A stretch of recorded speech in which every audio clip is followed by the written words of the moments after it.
mean, this is a typical way you find it in exams, right?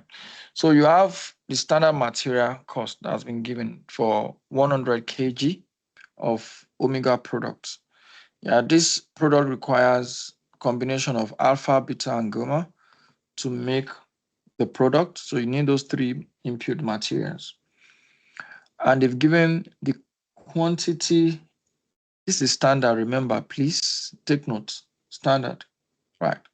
So they've given that quantity that you consume for every 100 kg of omega you try to produce. You need 40 of alpha, you need 60 of beta, and you need 20 of gamma. The standard price has also been given for each of the materials, and the cost for 100 kg also given. Look at those notes. The mixing and heating process is subject to a standard evaporation loss. Sometimes they might give you the percentage of loss, which we need to use if they had given us. So the next question I'm going to solve, maybe next week, we'll have some kind of percentage loss in material so that you see how to apply it. So note 2, alpha, beta, gamma are agriculture products, and their quality and price varies significantly from year to year. Standard prices are set at average market price over the last 5 years. Kappa has a purchasing manager who is responsible for pricing and supplier contracts.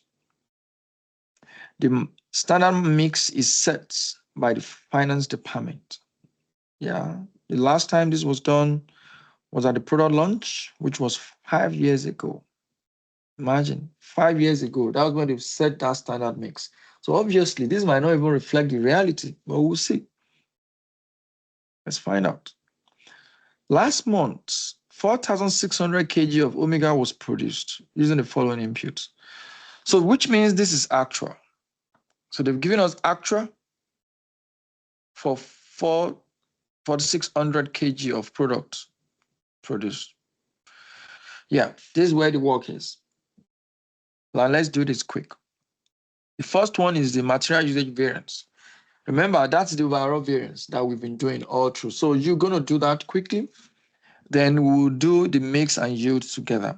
So the first thing is overall variance, which is even interesting because let's see what that will give us for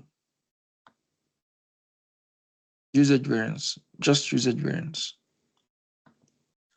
Right, so pay attention. So we have our material A, B, and C. And we need to know our standard mix for this material. Yeah, that's the first thing. For us to get overall usage, we need to know the standard mix because we're going to compare what we used versus what we should have used for each of those materials. Yeah. So for A, we know that we should have used 40 out of 100 all the time.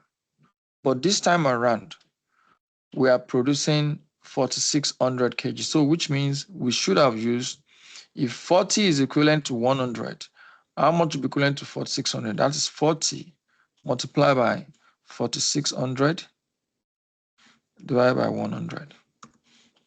So that's the standard mix for A. So we expect that 1840 of A should have been used. The same thing we'll do for beta. 60 out of 100 multiplied by 4,600. Yeah. And the same thing for gamma.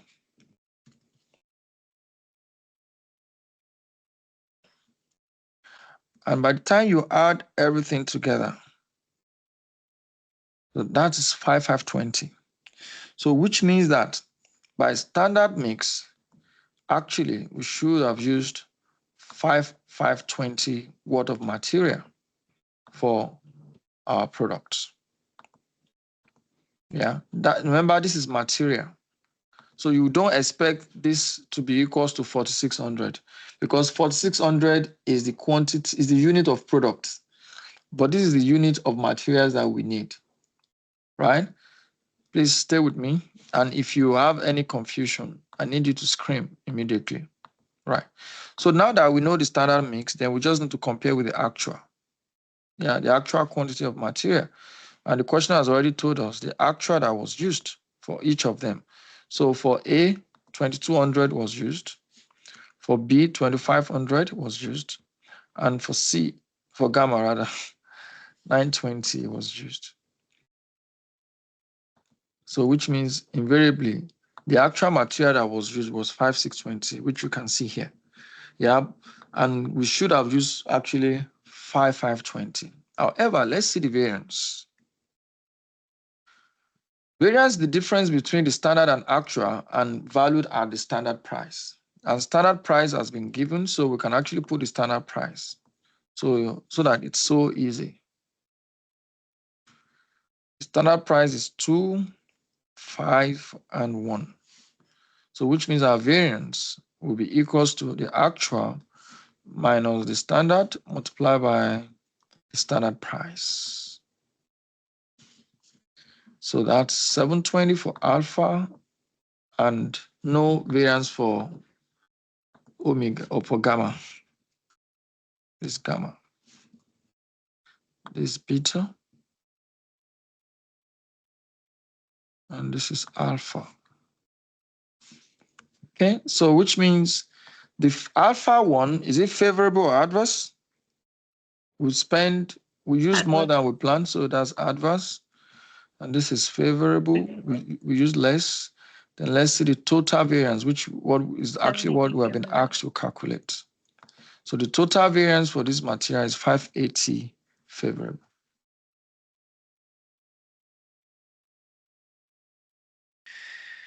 So is that 580 that we have now been asked to break down into mix and yield variance? And you see now that it's so easy, like it's not even difficult. And I'm not just making out about it. So let's do, which one should we do first? Let's do mix first. Mix variance.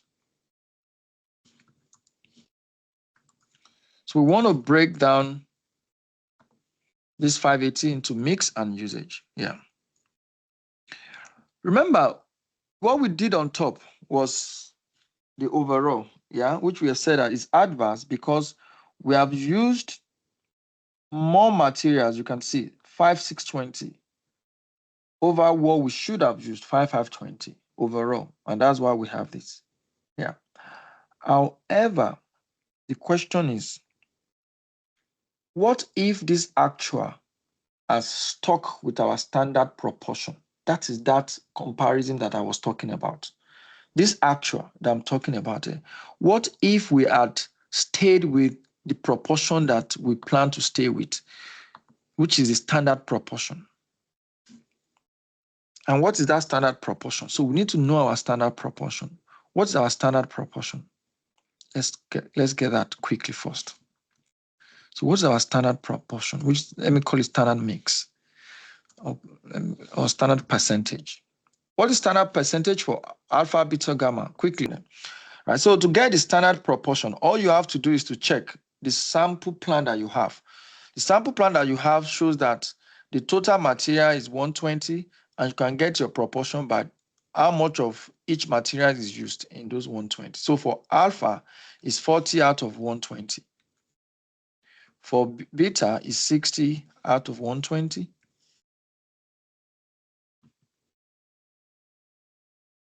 And gamma is 20 of 120.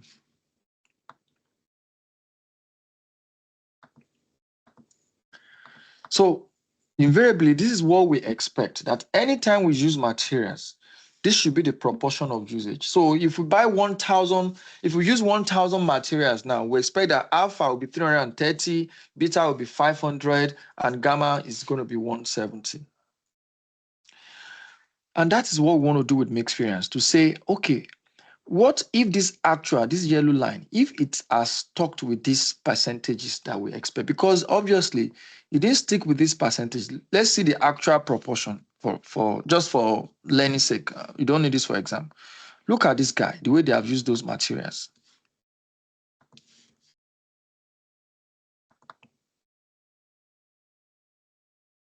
%39%, 44%. Can you see?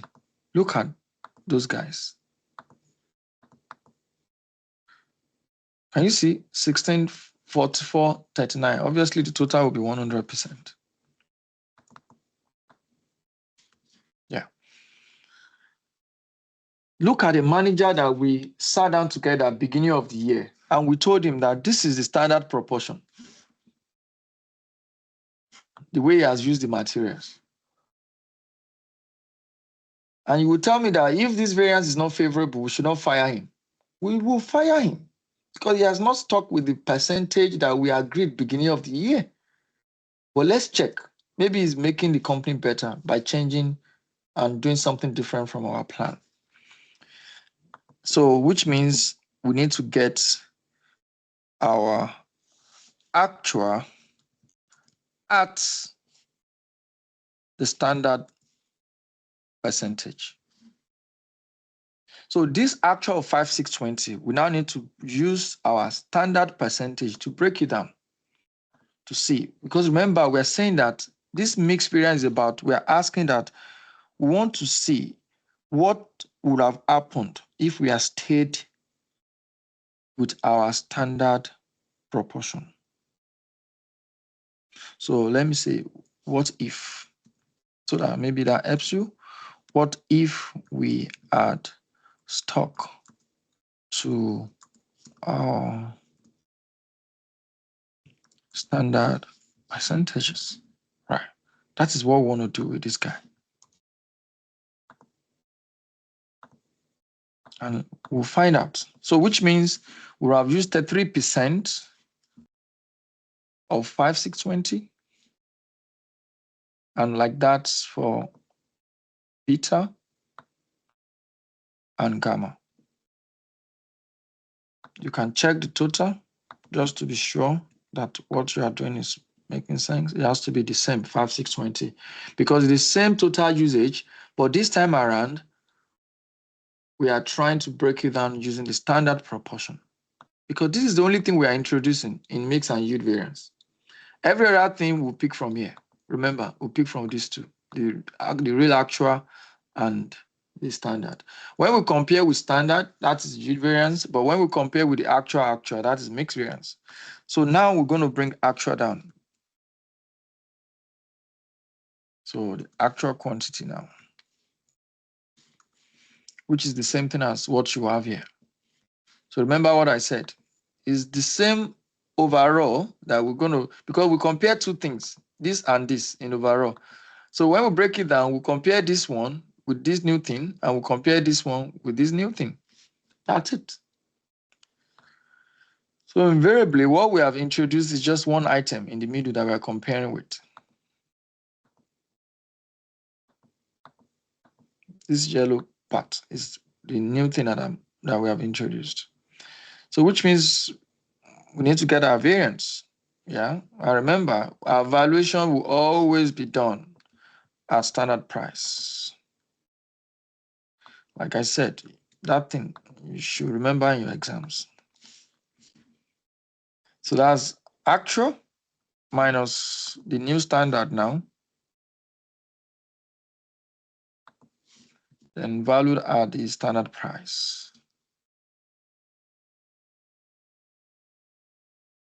And that is it for alpha. The same thing will be applicable to Mr. Beta and Mr. Gamma. And obviously, this is adverse because actual is more than the standard.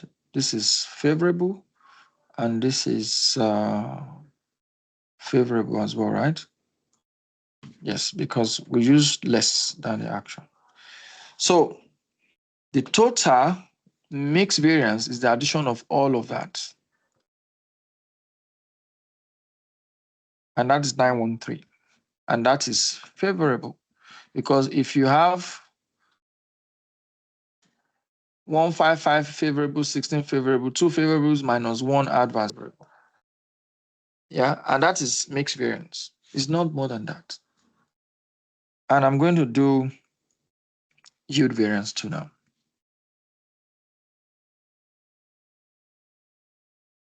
Yeah, which, remember, in mixed variance, we compare our new guy, our expected usage with the actual. But in the yield variance, we'll be comparing the new guy with the standard. So which means I'm going to bring the standard down quickly.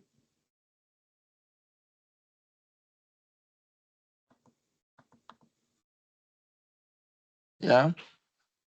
And we already have this guy here as well. There's not so much work to do again. Then I can bring the standard price and the variance down.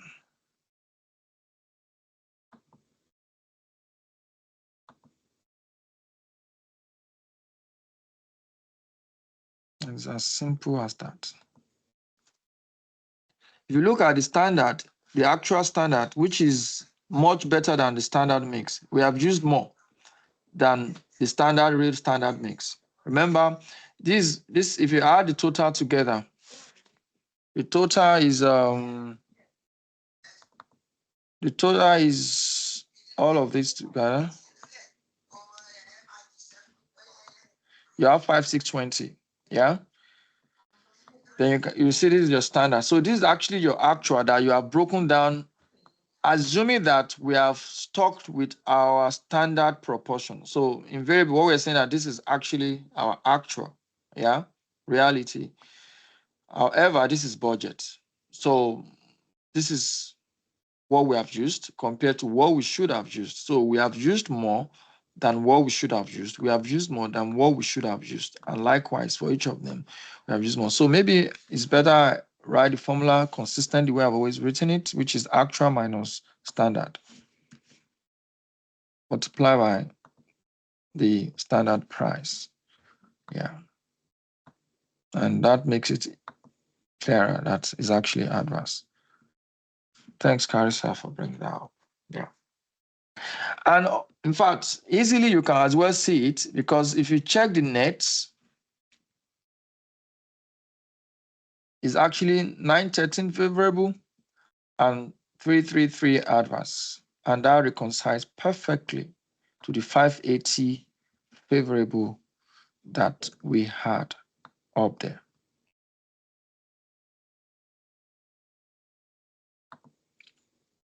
Can you see it?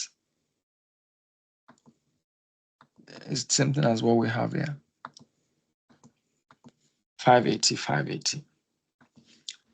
And that is mix and yield variances. It's just super easy. The only thing you are bringing in is just changing that final total using the standard proportion and comparing each of them with that new thing. If you compare your actual quantity, you have a mixed variance. If you compare your standard mixed quantity, you have your yield variance.